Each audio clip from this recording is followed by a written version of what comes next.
Welcome to Peter and Ruffy's Soccer Show. It's Tuesday. Simon Donnelly is alongside us here. So lots to talk about ahead of the internationals at the weekend. Domestic football in the top flight taking a rest. We're looking now at a Scotland squad where we're hoping that there's a new breed of players coming through, Simon. Yeah, excited when the squad was announced last week. A lot of freshness about it, a lot of youth about it, so I'm optimistic, moving forward. Yep. Ruffy, are you filled with optimism? Because quite simply we're looking now at 5 or 6 new faces in there that we hope can make an impression, that we hope can form the nucleus of a side that can get us to major championships. Yeah, I think there's 4 young players playing down south. Everybody's absolutely raving about it, and I think our supporters will be excited to see how they perform in a Scotland jersey. And by all accounts, 2 of them are really playing well. So I think the more we can get, in these 4 games before the big ones come up, and I don't necessarily think we need to be on a winning run, but if these guys can show the form that they're showing, it'll be good for us. Yep. Okay. Captain, who do we think should be the captain? I mean, everybody was talking about Kieran Tierney. Suddenly, listening to Alex McLeish over the last 24 hours, he's talking about Andy Robertson leads by example. That seems to suggest he's paving the way for the Liverpool fullback to be the man. Yeah, and a great choice as far as I'm concerned. I think him and Kieran Tierney both lead by example.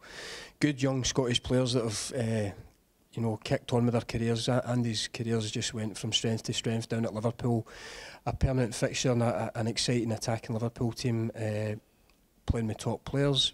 I think he's got the experience to go and lead the national team. You know exactly what he's like. You were there with Jackie McNamara at Dundee United when you got him from Queen's Park. What's he like as a lad, and did you always feel he was going to the top? He's a great lad, first and foremost, dedicated professional. The desire and the want for him to succeed, on the back of a little setback early in his career. I had no doubt he was going to the top. I think I said earlier on, after 6 months or maybe less time, we knew we weren't going to keep him much longer than the year we did have him at Dundee United. And when he went down there to Hull, I knew he was just going to kick on. He's now at a top club at Liverpool, and it's great to see. Yeah, I know a lot was placed on the captain in your day, Ruffy, when you were going to major tournaments. I'm not so sure it's as big a thing now. I just hope that the one that they do pick, whether it's Robertson, whether it's Tierney, they can lead by example. They can lead on the pitch as well. I'd like to see 4 or 5 leaders. Yeah, I mean, there could be a chance that Robertson could be one of our most experienced players on the pitch, and if that is the case, don't have a problem giving it. But if there's elder guys like Charlie Mulgrew there who can rely, and been there and done it, I always feel, I mean, I've never been a captain. I don't know if Simon's ever been a captain. I don't know what happens when that big armband goes on you. I would believe it puts added pressure onto your game at club level. I can't imagine what it would be if somebody handed you the captain's armband playing for Scotland. So I just worry about giving it to a younger player, and it just sets his game back a wee bit. I would rather they were just going into the games and just playing their best football, not knowing that they are the captain, and sometimes captains feel responsible for defeats, and sometimes it can set you back, but only the person themselves, once they're given it, can handle the situation. Yeah, got to apologise to everyone who's watching the show. We always try and promise you on the soccer show, leaders, captains, people who know what it's like to be winners. I've been a captain before, but apologies. Let's move on then. We've got Simon Donnelly and Alan Ruff here, one who's been to 3 World Cups and one who has been to a World Cup, which I think is to your great credit because you were playing great football at the time. Is that your ultimate disappointment that you never get on the park in '98? It was, actually, and I remember getting into the last game against Morocco. We were 3-0 down, and I was begging Craig Brown just to give me 5 minutes, and he picked Scott Booth. I think it was the 3rd sub. So the realisation of not actually getting on the pitch, it was a bitter disappointment. But as you said, the Celtic team, what we achieved that season, I think there was 8 of us in the squad. So fantastic memories. Yep, I'm going to tell you right now, and I might as well, you can see where this is going, but, Scott Booth or Simon Donnelly, I would have picked him all day long. I'm sorry, Scott, but give him 5 minutes, Robbie, get him on the park. Yeah, that must be a really disappointing thing. Of course, the exact opposite of that was you were disappointed when I was on the park in Argentina.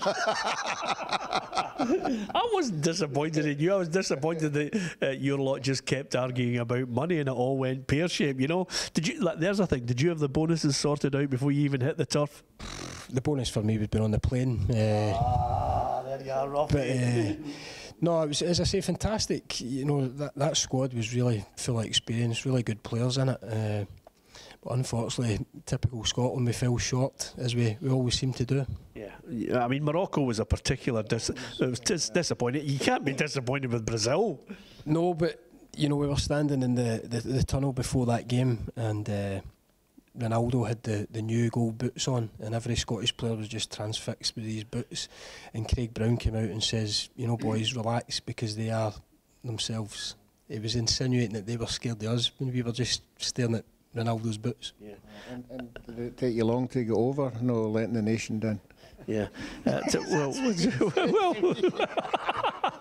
to be honest with you, there is no shame in losing, and it's not often you get a chance to say it. I mean, the great thing is Tom Boyd scored for Brazil. I mean, it's not often you get a chance to know that a guy from this area scored for Brazil. Yeah, in the opening game of the World Cup as well, I remember us turning up in the kilts. It was just a great day, you know, something that goes down in history that we were part of, and we ran Brazil close. I'll tell you, it was a good game, absolutely. And Ronaldo, I had the great opportunity to interview him 6 months before it as well, and it was never to be forgotten. He was sensational. Okay, I've tried to pick a team for Friday, guys, just based on you know, listening to the manager, the backroom team, James McFadden, Peter Grant, to try and get a flavour of the players that he's brought in. I've gone for McLaughlin in goal, Patterson, McKenna, Mulgrew and Robertson in the back four, because obviously Tierney has withdrawn. Forrest, McDonald of Fulham, McTominay, Kearney and Christie just off the front. I know you don't like him in the position I've got him on the park, Ruffy, but just off McBurney, because obviously Lee Griffiths is still getting back from injury. Yeah, I would agree with, as you said there, with 10 of that 11. I'm just a big fan of Richie's. I think in a wide position he gets forward. We saw the goal he scored. Why would you put Richie in though? We know all about him. Yeah, well, I know, but okay, I don't have a problem with Frank Chris's playing. Yeah. I think he's had a fantastic season. It's a three right in the middle of that midfield I'm really excited to see, and if they three can knock it off, I think we're going places. Yeah, well, I'm not overly excited. Not that I wish the lad McTominay any ill will here. I'm just saying I think there's so much hype about the boy. I'd rather they just let him get on the park and do something. I think it's the same type of hype attached to Darren Fletcher in the early years. You're waiting for him to beat three men, then back flicker into the back of the net. Yeah, and kind of early signs, I don't think he's that type of player. No.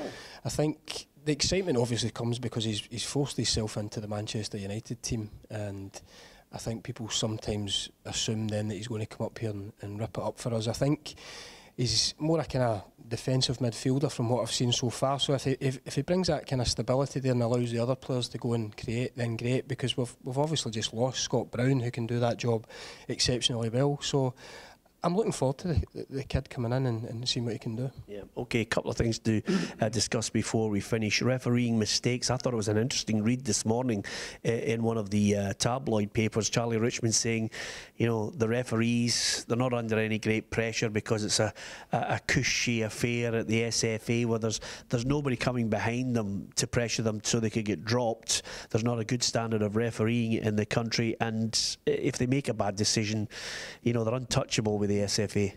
I don't think they're untouchable. I think if they continue to make mistakes, they don't get cup finals, and that'll be evident who gets the cup final this year. These guys know exactly the supervisors in the crowd marking them up every game. I don't think any of them have vendettas against particular clubs. I'm surprised with Charlie. You know, obviously he was a referee down in Ayrshire when I was down there, and I think I would like to think he'd hold his hands up and say he made mistakes as well, but that's the way it is with referees. You know, you have to analyse them and make up your own mind whether, you know, you think that don't hate saying that word deliberate, because I don't think they do.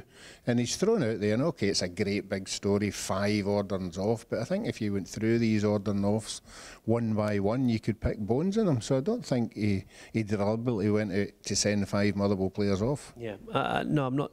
I don't think that's the case. I think what they're pointing out is, listen, Motherwell are appealing it. You made a mistake. You got it wrong. Your interpretation of the rules was just wrong. It's as simple as that. Now, you know, basically, Craig Thompson's got to look at that incident and then submit a report to John Fleming at the SFA to say, yes, I think we should look at it again. If he says no, then no luck.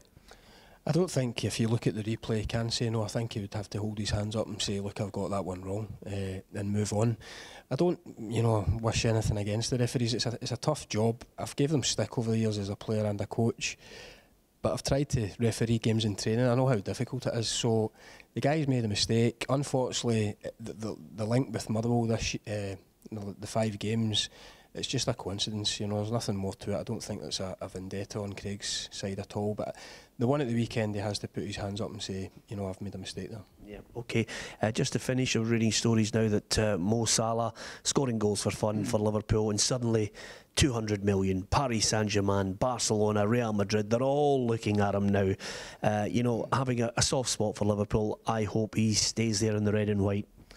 I agree with you. I think just Liverpool fans looking on from the outside, you know, they've won a watch with this little guy. He's been sensational this season with the goals he's scored, the performances, and a really attacking, exciting Liverpool team. It would be such a shame to last one season and move on. I would like to see him hanging about for a wee bit longer. Yeah. Do you know what's great about it, Ruffy? And I think this is something that's, I'll get Simon's thoughts on it as well, but the reason why he's been so successful is I think managers look at Liverpool and think, well, you know, if we man-mark him, the other two, Mane and Firmino, can score goals, so you can't man-mark all 3 of them, you know, so he's got that ability to do something while they're watching the other 2 over their shoulder.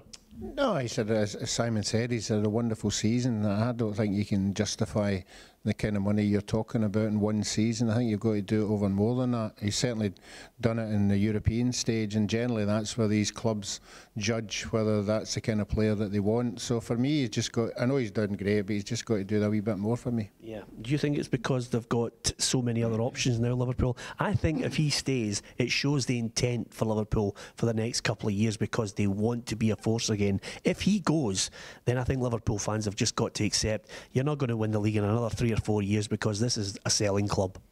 Yeah, and it's strange to say that of Liverpool, you know, the history of the club in the 80s and the early 90s. I think he has to stay about. If they're serious about making a real challenge for the Premiership, they've got to keep these players. They've lost Suarez in recent years and Coutinho even more recent, so I think they've got to hold on to this guy. Yeah, absolutely. Can you imagine that Liverpool side with those 2 players in it as well? Oof, they would have won the league by an absolute canter.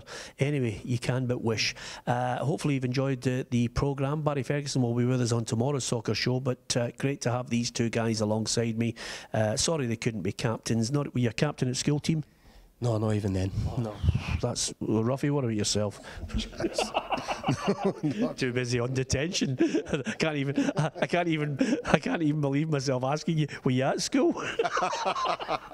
Anyway, on that note, hopefully you've enjoyed the soccer show from Simon, from Ruffy, and myself, Peter Martin. Thanks for watching.